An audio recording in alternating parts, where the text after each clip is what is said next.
자기 자리를 떠나는 위험이란 제목으로 하나님 말씀 증거하도록 하겠습니다. 사사기는 총 21장으로 되어 있는데 1장부터 16장까지는 그 12사사 스토리입니다. 특별히 그 6명의 대사사가 있었다 그랬죠. 오뚜기 입삼, 그러니까 입이 싼 오뚜기 이렇게 얘기하면 된다 그랬죠. 오뚜기 입삼, 다섯인데 발음을 좀 늘려가지고 오에뚜기, 오에뚜기 입삼 이렇게 외우면 되죠. 온니엘, 에훗, 왼손잡이 에훗, 그 다음에 드니까 드보라, 기니까 기드온, 입이니까 입다, 삼이니까 삼손, 6명이에요. 그리고 소사사 6명이 있고, 그러니까 이게 6명 사사 스토리가 사실은 전체 사사의 이야기라는 것입니다. 16장으로 원래 끝나도 됩니다. 근데 부록이 나와요. 이제 혼탁상 그런 거죠. 그래서 17장부터 21장까지가 부록이다. 그 차이점이 뭐냐 하면은 사사기에는 악순환이 있습니다. 그래서 사사기 사이클이라고 얘기하는데 불순종 그러면은 하나님의 징계가 있죠. 그러면 그 다음에 부르짖고 그러면 구원이 임하게 됩니다. 그래서 이거 4가지 사사기 사이클이라 그래요. 불순종 첫째, 두 번째 징계, 세 번째 부르짖음과 회개, 그리고 네 번째는 구원. 이게 사사기 사이클인데 삼손 때부터 부르짖음이 없습니다.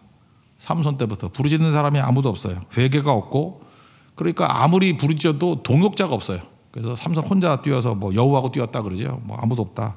동참이 없고 확산이 없고. 그래서 여러분 기도를 해도 혼자만 하고 있으면 위험한 겁니다. 기도하는 사람이 한 명이라도 늘어야 되고 예배자가 늘어야 되고, 그게 사사기 같은 거예요. 이렇게 확산이 없는 거예요. 그러다가 이제 사이클이 끝나버립니다. 그 다음부터는 자기 중심성이 돼버려요. 자기 중심. 그래서 부록에서 많이 나오는 얘기가 우리 사사기의 이야기라고 생각하는데 그거예요. 왕이 없다. 자기 소견에 옳은 대로 행했다.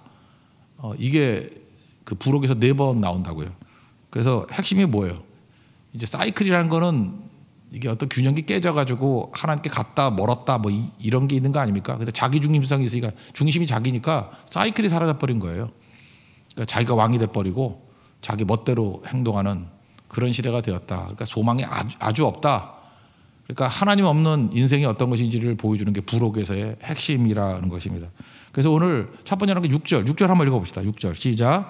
그때에는 이스라엘에 왕이 없으므로 사람마다 자기 소견에 옳은 대로 행하였더라. 왕이 없다라는 것은 일반 왕이라기보다는 이스라엘의 왕은 하나님이시거든요. 그러니까 하나님이 왕되지 못하더라 그런 뜻이고, 하나님을 거부하는 시대였다. 또 다른 말로 하면 자기 생각대로 살아가는 시대, 자기 중심대로 살아가는 시대, 이게 이 부록에 나오는 시대의 특징이라는 것입니다. 그래서 총 4번 나와요. 17장 6절에 한번 나오고 18장 1절에는 왕이 없었고 이런 표현으로 나오고요. 19장 1절에는 왕이 없을 그때에 뭐 이런 표현으로 나오고, 제일 마지막 뭐 제일 많이 기억하죠. 21장 25절 보니까 똑같은 말씀이 나와요. 6절하고 왕이 없고 소견에 옳은 대로 행했더라. 이게 사사기 부록 시대의 특징이라는 것입니다. 그러니까 사이클도 없을 정도로 자기 중심적인 말씀 없는 자기 중심적인 인생을 살았다라는 거예요. 그럼 다시 한번 정리하죠. 우리가 계속 반복했던 게 뭐죠? 하나님 말씀이 아니고 자기 중심이 되면 어떤 일이 벌어집니까? 내 중심이면 종교심으로 산다 그랬죠. 나 중심이면 본능으로 산다 그랬죠. 본능이 뭐예요? 두려움 없애는 쪽, 욕심 채우는 쪽으로 가더라는 것입니다. 그래서 신약 시대에 우리도 마찬가지예요. 말씀을 떠나면 다시 사사기 부록 시대 같은 시대가 온다는 거예요. 자기 중심이 돼버리면은 똑같은 왕도 없고 하나님을 왕으로 여기지도 않고 자기 소견, 생각대로, 말씀대로가 아니라 생각대로 살아가는 이런 아주 어두컴컴한 시대가 될 수밖에 없다. 이게 부록 시대의 참상을 보여주는 것입니다. 그러니까 우리도 말씀으로 돌아가지 않으면 이런 모습이 반복될 수밖에 없다. 이걸 말해주고 있습니다. 그래서 이제 내용들을 보여주는 거예요. 첫 번째 1절부터 6절까지 내용이 좀 기괴한 얘기인데, 근데 아주 작은 일부터 시작하는 거예요. 그 에브라임 산지에 미가의 신상 사건부터 시작이 되더라는 것입니다. 그래서 크라큰 사건은 굉장히 작은 사건부터 시작이 된다는 거예요. 그래서 나비 효과라 그러죠. 아무것도 아닌 작은 일부터 이렇게 큰 일까지 이렇게 일이 번지게 되더라 그런 얘기입니다. 에브라임 지역이라니까 에브라임은 북쪽에 있는 지파인데 가장 큰 지파죠. 북쪽은 에브라임, 남쪽은 유다 할 정도 큰 지파. 거기 미가라는 사람이 있습니다. 미가라는 이름 뜻은 누가 하나님과 같은가 하는 되게 신앙적인 이름이에요. 그래서 우리 뒤에 보면 나중에 미가 선지자도 나오죠. 그거 말고 이 사람은 이제 가짜인데, 이름 뜻이 참 좋습니다. 하나님이 최고다. 누가 하나님과 같은가라고 하면서 하나님을 찬송하는 이름이에요. 미가라는 이름의 뜻입니다. 근데 엄마가 있는데 엄마가 큰 부자예요. 이스라엘은 남자들이 부자지 여자들에게 재산권도 없고 한데 엄마가 부자라는 게 좀 특이해요. 그죠? 엄마가 부자인데 은을 1,100을 잃어버렸습니다. 근데 그 아들이 훔쳤다고 의심을 하는 거예요. 그래서 그 엄마의 특징이 뭐냐면 아들 귀에다 갖다 대고 이렇게 얘기하는 거예요. 이거 훔치면 뒤진다. 이거 훔치면 저주받는다. 이렇게 속삭이는 거예요. 그랬더니 아들이 엄마의 촉이 뛰어나구만. 내가 훔친 거를 알고 있구만. 그래서 이실직고 했다는 것입니다. 엄마 내가 훔쳤어. 뭐 이런 얘기가 나와요. 근데 여러분 좀 특이하지 않습니까? 은 1,100 어디서 많이 듣던 얘기 아니에요? 앞에서 그 블레셋 방백들이 들릴라 찾아와가지고 삼손의 힘의 원천과 비밀 알려주면 결박할 비밀 알려주면 은 1,100개를 5개 도시에서 주겠다 그런 얘기가 나오죠. 그러니까 1,100 곱하기 5니까 5,500이지만 1,100을 강조하고 있어요. 1,100.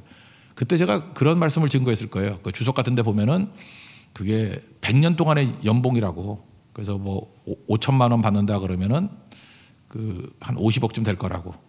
근데 1,100이니까 얼마예요? 이게 20년 동안의 연봉이라고. 그러니까 5천만 원을 받는다 그러면 한 10억 정도 되는 큰 돈이라는 것입니다.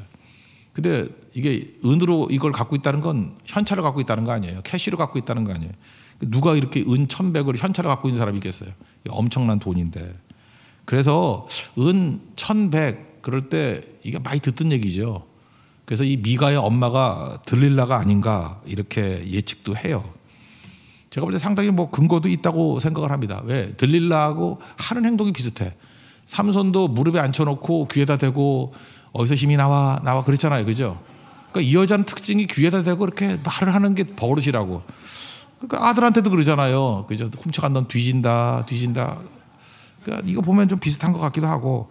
근데 이건 뭐 성경에 없는 얘기니까 추정만 할 뿐인데 이게 똑같은 액수를 이렇게 둔 이유가 1,000도 아니고 1,100인 이유가 뭘까? 그 들릴라일 가능성도 크다. 저는 혼자 그래요. 뭐 틀려도 되는 거지만 저는 이게 들릴라인 것 같아요. 들릴라. 그죠? 들릴라의 아들, 엄마가 들릴라다. 그게 추정하는 것도 그리 나쁘지 않다고 생각을 합니다. 뭐 이게 중요한 건 아니고요. 근데 이제 아들이 이실직고 하니까 그 엄마가 뭐라 그러냐면은 오히려 욕을 하지 않고 하나님의 복 받기를 원한다 이렇게 얘기를 합니다. 그러니까 훈계가 없어요. 자식이 이렇게 키우면 안 된다는 거죠. 잘못했으면 잘못했다 그래야 되는데 안 된다고 없고 오냐 그러니까 망나니가 나오는 거죠. 혼냄이 없어요. 잠언 23장 13절에 보니까 아이를 훈계하지 아니하려고 하지 말라. 채찍으로 그를 때릴지라도 그가 죽지 아니하리라. 뭐 부모가 뭐 채찍을 때려 죽일 정도로 하겠나요? 그러니까 훈계하라 그러죠. 회초리 때리라. 뭐 그런 얘기겠죠. 근데 여기서 기괴한 얘기죠. 엄마도를 훔치는 아들도 기괴하고, 그죠? 또 아들의 귀에다 대고 이거 훔쳐간 넌 뒤진다 이렇게 말하는 엄마도 좀 기괴하고, 또 그다음에 이실직고 했더니 또 곧장 뭐 괜찮다 하나님 축복을 받겠다 하고 하는 것도 뭔가 이렇게 정상이 아닌 것 같아요. 그 스토리가 이제 소개되어 있습니다. 1절과 2절을 다 같이 읽겠습니다. 시작. 에브라임 산지에 미가라 이름하는 사람이 있더니 그의 어머니에게 이르되 어머니에게 은 1,100을 잃어버리셨으므로 저주하시고 내 귀에도 말씀하셨더니 보소서 그 은이 내게 있나이다. 내가 그것을 가졌나이다 하니 그의 어머니가 이르되 내 아들이 여호와께 복받기를 원하노라 하니라. 이게 설명했으니까 그렇지 읽어보면 이게 뭔 소리야 그러죠. 그래서 이상한 일만 자꾸만 벌어지고 있다라는 것입니다. 그 다음 얘기예요. 내가 훔쳤습니다 그러면서 은 1,100을 돌려줬더니 엄마가 뭐라 그러냐면 너를 위해서 신상을 만들겠다. 그래서 그 신상 만드는 사람에게 은 200을 갖다 주고 신상을 만들었습니다. 그래서 이 사건 때문에 아들이 돈 훔친 것 때문에 신상을 만들어요. 신상을 만들어서 신당을 만들겠죠. 신당에 신상을 만든 거겠죠. 그것도 해괴망측한 게 뭐냐? 에봇은 제사장이 입는 옷 아니에요. 그죠? 그래서 그 여호와를 섬기는 백성들이 레위인 제사장이 입는 건데 에봇을 하나 만들었고, 드라빔은 창세기 보면 나중에 그 야곱과 그 라헬이 그 라반의 집에서 나올 때 라헬이 드라빔을 훔쳐갖고 나온다 그런 게 나오죠. 이게 민간에 있는 가정신이에요. 가정에 있는 신. 그러니까 우상이죠. 우상. 가정 우상. 그거 2개 들고 나온 거예요. 그러니까 에봇하고 드라빔하고는 어울리지가 않아요. 에봇은 하나님 섬기는 거, 드라빔은 우상인데 그 2개를 갖다 놨다. 그러니까 가짜죠. 그리고 자기 아들을 제사장으로 세웠다. 그러니까 그러니까 형태는 다 갖추고 있는데 가짜 신당을 만들었다. 참 이것도 해괴한 일이다. 뭐 이런 느낌이 들어요. 3절부터 그냥 6절까지 쭉 한번 읽어보죠. 시작. 미가가 은 1,100을 그의 어머니에게 도로 주매 그의 어머니가 이르되 내가 내 아들을 위하여 한 신상을 새기며 한 신상을 부어 만들기 위해 내 손에서 이 은을 여호와께 거룩히 드리노라. 그러므로 내가 이제 이 은을 내게 도로 주리라. 미가가 그 은을 그의 어머니에게 도로 주었으므로 어머니가 그 은 200을 가져다 은장새기게 주어 한 신상을 새기고 한 신상을 부어 만들었더니 그 신상이 미가의 집에 있더라. 그 사람 미가에게 신당이 있으므로 그가 에봇과 드라빔을 만들고 한 아들을 세워 그의 제사장으로 삼았더라. 그때는 이스라엘의 왕이 없었으므로 사람마다 자기 소견에 옳은 대로 행하였더라. 그러니까 이거는 일종의 뭐죠? 말씀이 없었다는 거죠. 하나님 없으니까, 하나님 왕으로 섬기지 않으니까 자기 소견에 옳은 대로 생각대로 살았다는 거죠. 말씀이 없이.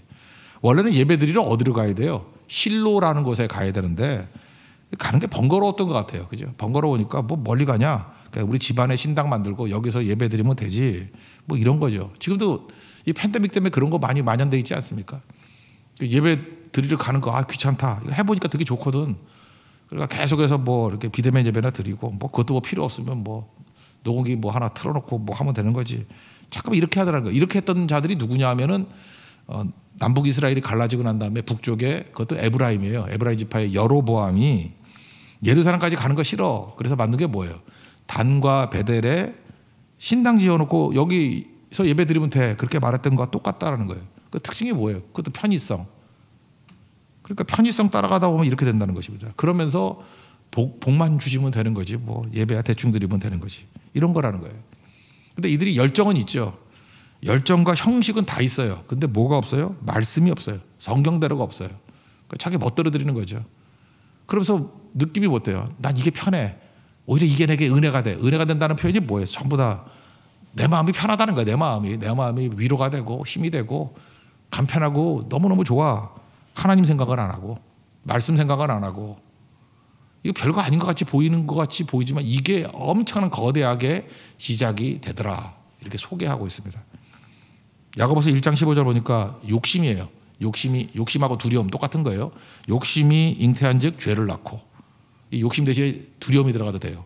두려움이 잉태한즉 죄를 낳고 죄가 장성한즉 사망을 낳느니라. 이게 본능이거든요. 욕심과 두려움 본능이에요. 본능. 이게 종교성이에요. 종교성, 말씀 없는 종교성, 우상이거든요. 우상은 항상 두려움 없애는 쪽, 욕심 없애는 쪽, 뭐 욕심 채우는 쪽 그렇게 간다고요. 그럼 그게 죄를 낳고 나중에 사망이 되더라. 오늘 소개하는 내용에서는 말씀 없는 신앙은 위험하다. 그리고 편의성만을 추구하면 망한다. 이 말씀을 꼭 붙드는 우리 믿음의 종 되기를 바랍니다. 또 한 가지 7절부터 13절까지는 병행해서 또 하나 독립적인 사건이 벌어지는 것 같이 보이는데 이 두 가지 사건이 또 이렇게 조인을 해요. 이게 만나가지고 괴물이 되기 시작합니다. 또 내일 살피게 되는 것은 더 큰 괴물이 돼버려요. 그러니까 낱개의 일들이 모여가지고 아주 엄청난 죄악의 괴물이 돼버리는 사건이 됩니다. 이제 두 번째 사건은 뭐냐면 유다 베들레헴 지역에 살고 있는 어떤 레위인 청년이 하나 있었어요. 그러니까 제사장 집안의 청년이겠죠. 청년이 하나 있었는데 그 당시 사람들이 그 유다 사람들이 뭐 이렇게 헌금을 잘 안 했는가 봐요. 그러니까 먹고 살 길이 막연해진 거예요. 그러니까 요즘식으로 하면 목회자가 생활고에 지쳐서 힘들어진 거예요. 그러니까 이 자리에 있다가는 굶어 죽겠다. 그래서 생활고로 인해서 자기 자리를 떠나게 된 레위인 얘기가 나와요. 그러니까 뭐죠? 레위인의 일탈. 그러니까 목회자의 일탈 그런 게 하나가 나옵니다. 원래는 어떻게 해야 되느냐? 죽으면 죽으리다 하고 하나님께 바라보고 그 자리에 버티고 있어야 되는데 그죠? 참나무 쐐기 같이 그 자리에 버텨야 되는데 하여튼 성경을 보면 자기 자리를 떠난 사람이 잘 된 예가 없어요. 하나님이 주신 자리를 떠나면 다 망해요. 다 망한다고. 자리를 지킬 줄 알아야 되는데 힘들다고. 그러니까 일면 이해는 되는 것 같이 보이지만 자기 자리를 떠나요. 그런 한 레위인의 일탈부터 시작이 됩니다. 그래서 어디 가서 먹고 살 곳 없나 참 안타까운 거죠. 여러분 보세요. 그 성전에는 그 성소에 들어가면 뭐가 있죠? 그 왼쪽에는 촛대가 있고 오른쪽에는 떡상이 있고 가운데 향단이 있잖아요. 근데 떡은 일주일에 한 번씩 바꾸는 거예요. 떡은 그리고 촛대는 매일 기름을 넣어야 돼요. 매일. 그럼 꺼지잖아요. 그래서 성전에 그 뭐 촛대에 불이 꺼졌다 그 얘기는 제사장들이 사라진 거 아닙니까? 왜요? 헌금들을 안 하니까. 그러니까 헌신하는 사람이 없어서 제사장이 굶어 죽어서 없어졌다 그 얘기가 똑같은 거라고요. 그래서 성전에 불이 꺼지지 않게 해달라.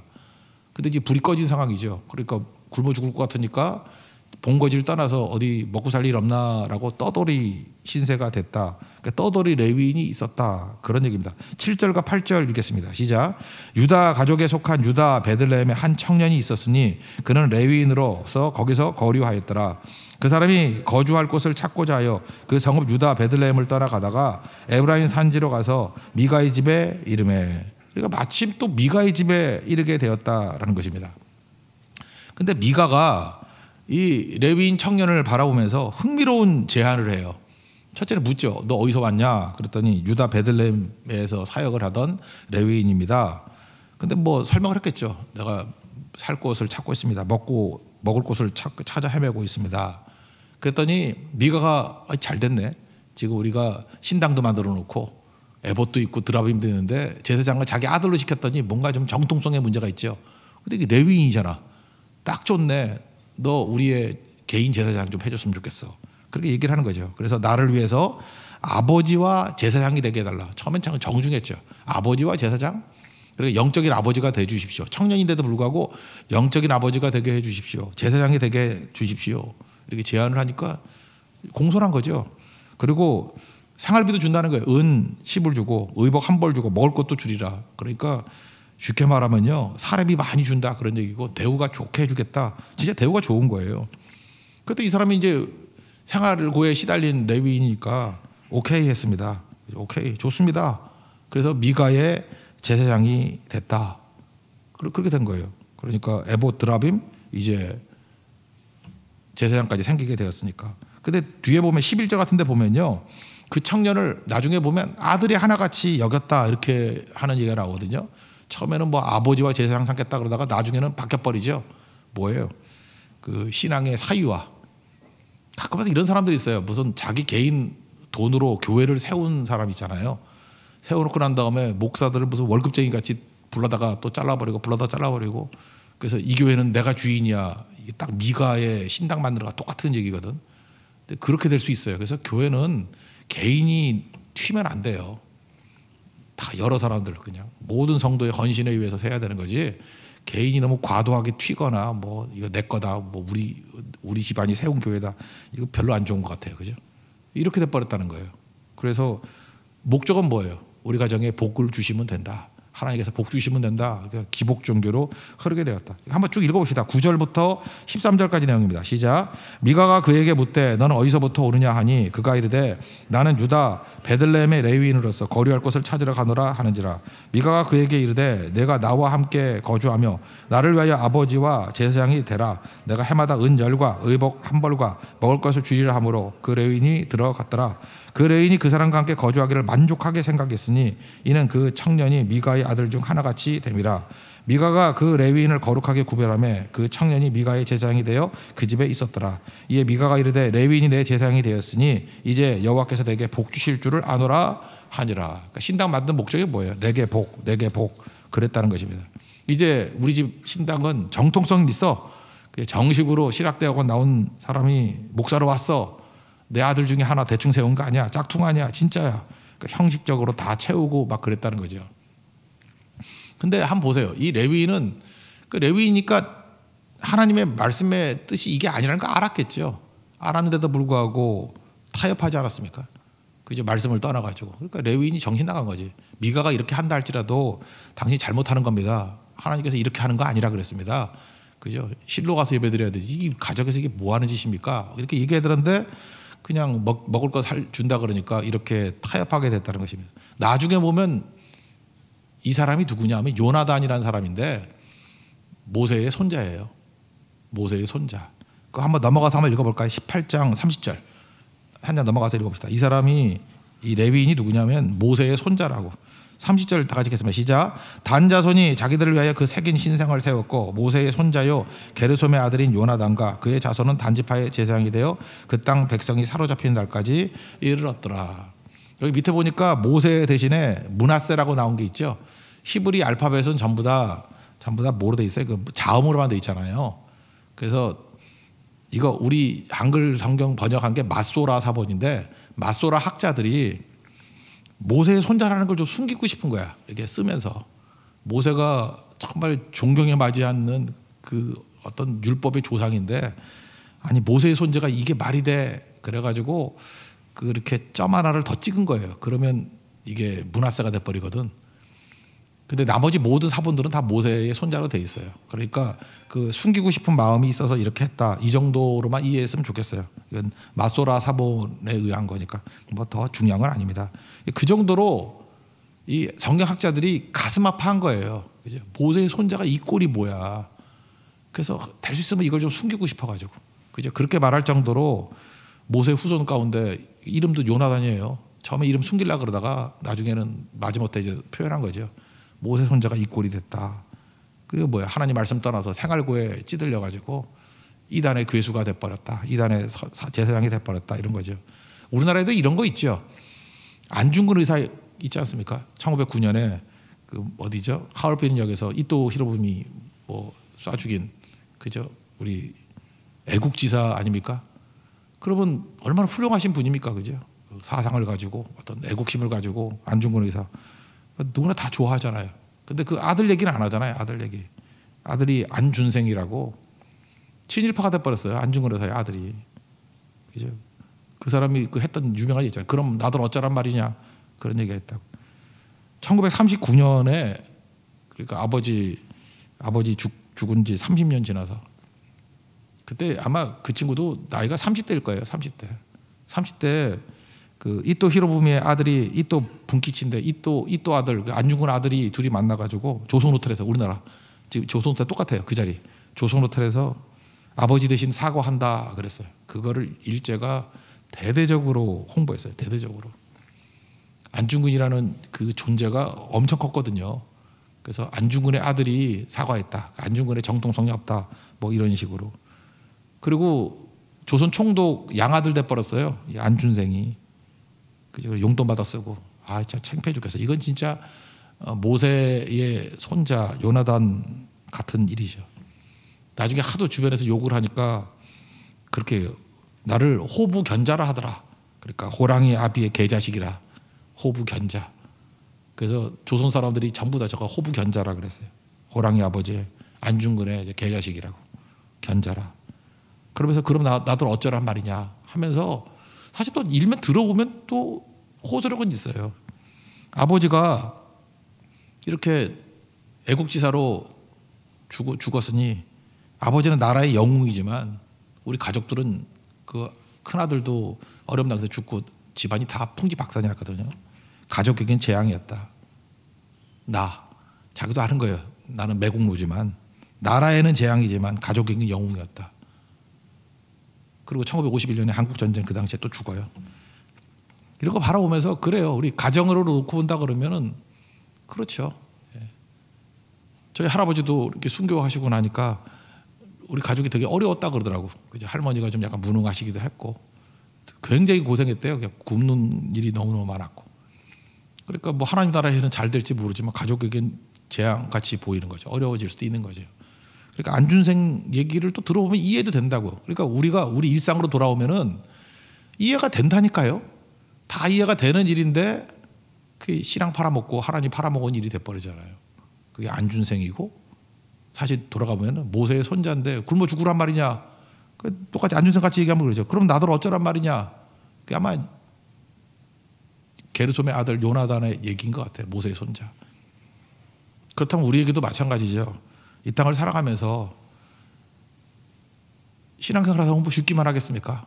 어떤 때는 죽을 것 같고 어떤 때는 이거 피하고 싶고 어떤 때는 이거 뭐 어떻게 죽으란 말이냐 뭐 이렇게 말할 수 있잖아. 나들 어쩌란 말이냐. 그러면서 이렇게 이해를 구할 수 있잖아요. 근데 성경은 뭐라 그래요? 뭐 그건 배신 아닌가? 그건 배교 아닌가? 그 죽는 거 아닌가? 오늘 메시지는 이건 같아요. 힘들어도 소명의 자리 지켜라. 힘들어도. 그게 주님의 음성입니다. 내가 너 힘도 주고 위로도 줄 거야. 그리고 한 번은 다 죽잖아요.